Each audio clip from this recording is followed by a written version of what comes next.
Yo, what's up, y'all? It's D, man, from the No Androids in Chat podcast, doing some solo talking with y'all. To this first video right here, we are talking about. I'm gonna give a quick little review, my opinion. WrestleMania Night One. It's in Vegas. I live in Vegas. I watched it in its entirety, so I'm just gonna chat about it and chat away, and hopefully you guys comment. Let me know what y'all think about WrestleMania and how it went. So the first match, Gunther, Jey Uso. I'm not gonna lie, I was eating. I was when he won. It was pretty much set in stone that he was gonna win. I would have been very surprised if he didn't. Uh, Shout out Gunther. He was a good champ for that short time. Whatever.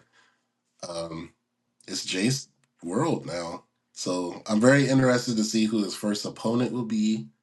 I'm very interested to see what his next rivalry will be with.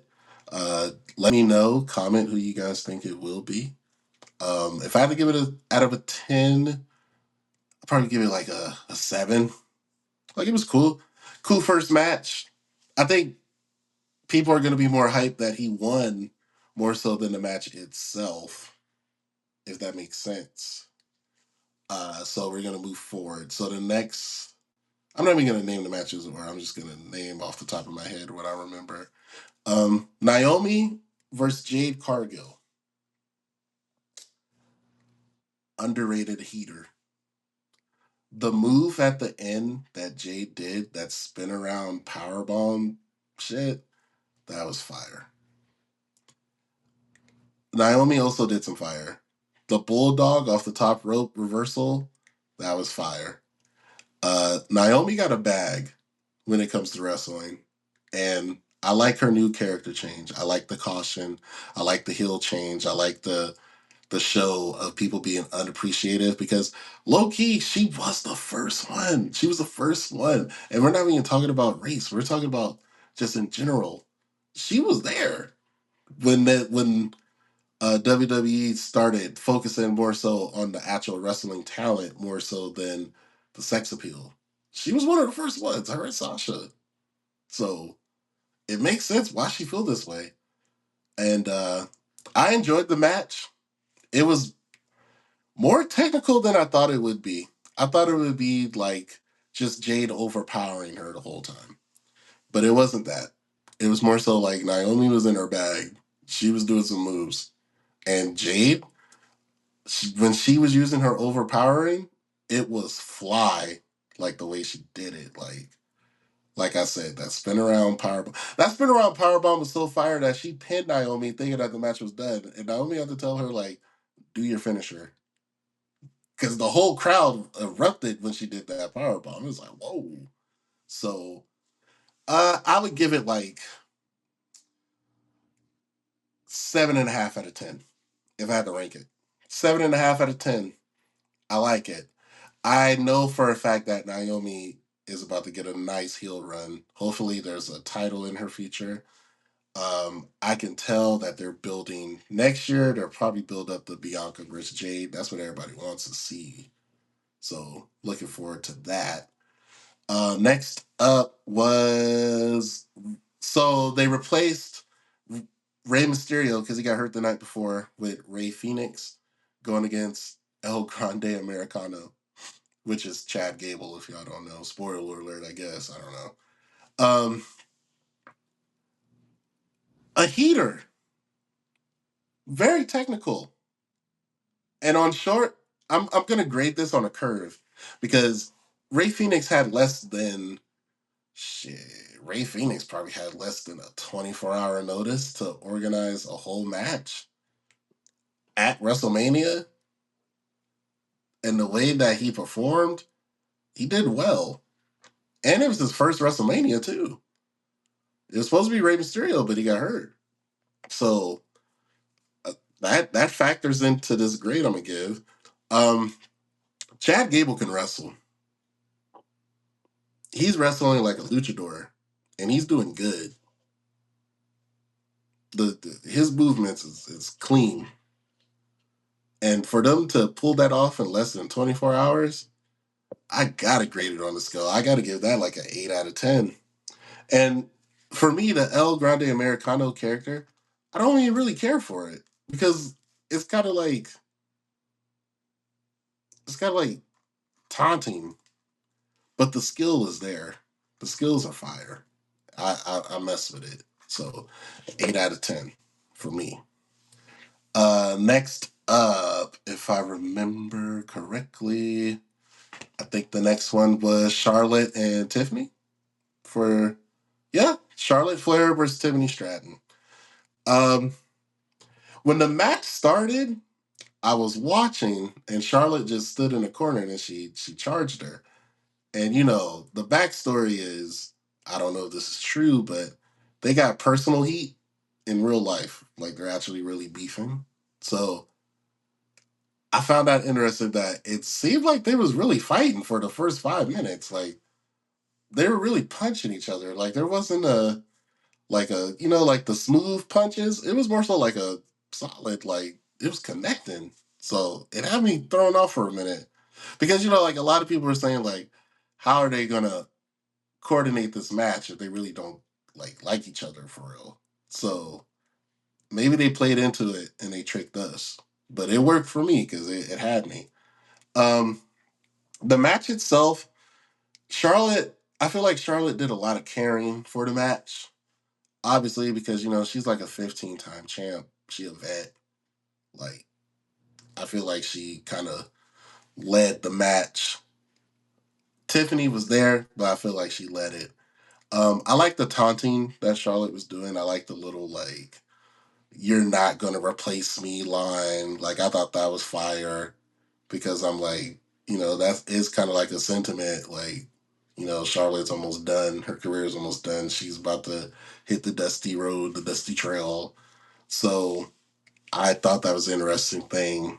Um, Let me know in the comments, did Charlotte knock out some of Tiffany's teeth? Because at the end of the match, when the front, like I felt like there was something missing. I felt like the caps fell off, and it had like the grinded down teeth part. Y'all know what I'm talking about. Um, the match itself, kind of a little bit underwhelming. I'm actually surprised. I'm kind of surprised that Charlotte laid down for Tiffany. I really thought Charlotte was going to pull the card and be like, no, I need that. But she didn't. And respect for her because she was put in a very tough situation. When she returned to the Royal Rumble, a lot of people didn't like that. Especially when she won it, a lot of people did not like that at all. And she's been booed heavy since. Then she got her personal life. She got the divorce, and then the scandal on SmackDown when Tiffany brought up the divorce, and then the I don't think Charlotte. I don't think Homeboy was in Charlotte DMs really, but it was a nice little thing. The rivalry itself. I know it was personal, but they kept it professional. So that's the best they can do. So I personally, I would say it's about like a 6.5 out of 10.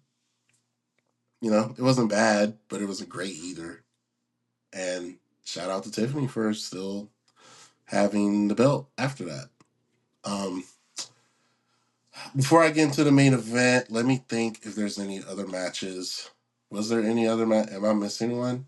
I did the Jay, that was first, and then Naomi and Jade, and then Americano, and oh my gosh, whoa, Jacob Fatu versus LA Knight. Let's talk about it. Let's really talk about it. Outside of the main event, that match is the best match of the night. Jacob Fatu, that man 300 pounds, y'all. He springboarded moonsaulting like consecutively. Like that shit is clean. Shout out LA Knight, man. He was in his bag too. I like that his signature move reversal when Jacob hit the moonsault and LA jumped up and had him. I was like, wow, that's tough. Uh, I really like that Jacob won. Jacob Fatu is having a hell of a first year for a rookie. I mean, he's not a rookie, but WWE rookie. He came into the hottest story in wrestling at that time, the Bloodline, the Civil War Bloodline thing. Me myself, I rock with Solo Sikoa. I like Solo Sikoa. I think he's cool. I think he's funny too. But he he took over. Like it's Jacob. Um, the match itself, it had a slow start, but once it started cooking, it cooked. Um, I really feel like that was a really good match. And the ending with Jacob actually winning. First WrestleMania, first is it his first time even attempting to get the belt? I mean, I know they fought beforehand, but I'm talking about like for pay-per-view. Yeah, this is his first pay-per-view and he was going for a title and he won. And the way he did it, the moonsaults, the Samoan drops, the headbutts, the homage to Rikishi and Umaga recipes. The whole thing just culminated together. And then LA Knight, he did his thing. I'm not even mad at LA Knight. He lost, but he's getting pushed. I could tell that he's going to get pushed into maybe low key he'll be Jay's first title defense or something because he's definitely getting pushed. Either that or maybe he's in trouble. I don't know. But the match itself, 9 out of 10 for me. It's the second best match of the night. And now we're going to head towards the best match of the night, the main event, the triple threat. Roman, CM Punk, Seth.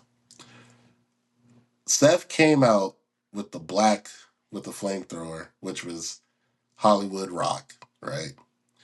And then the lights went out. I thought my phone was like rebuffering. Then all of a sudden my eyes were fucking bleeding because it was all white. Then he came out with the Jesus look. He had the shades with I don't know if y'all peeped it. He had the shades on, the white shades. He was wearing all white.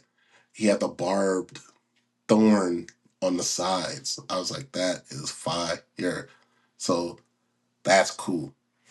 Roman's entrance, I mean, it's a typical aura entrance. It's aura farming at this point. It doesn't matter if he supports your president or not because he's not going to get booed. All three of these men in the main event will never be booed. They transcended being either cheered or booed. It's to the point where they just watch all three of them because it's compelling TV. It's not even who's a good guy, who's a bad guy.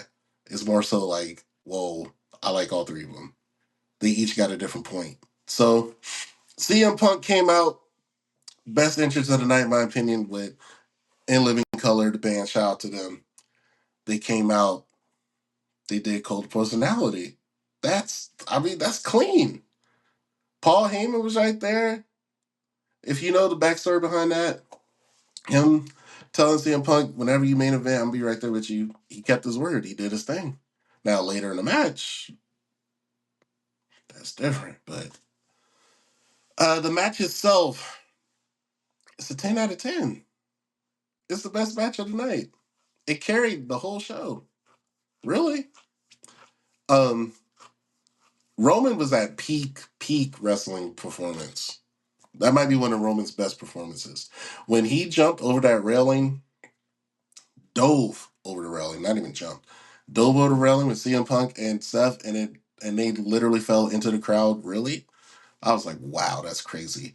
When Roman powerbombed CM Punk through the table, I didn't even know that was one of those tables because you know when they say Spanish announce table, that's the table they're gonna slam you at, and it's like made out of cardboard, low key. But this TV, it was a real table, so I didn't even know Roman was gonna do that for real. Um, Sorry. We're gonna get into the main part, the betrayal, the double betrayal with Paul. He betrayed CM Punk and Roman and went with Seth. To me, the chair part of the match, it felt like it felt like I was watching The Bachelorette. Like, who's gonna get this last rose? There's three of you, and I could only pick one. And he like teased it by giving them the quote unquote rose to CM Punk. Then he gave him the low blow. Then it's like, oh man, he was with Roman. So now I'm thinking like, well, Roman, that's his tribal chief, that's his guy, so of course. But then he did the double betrayal with Seth.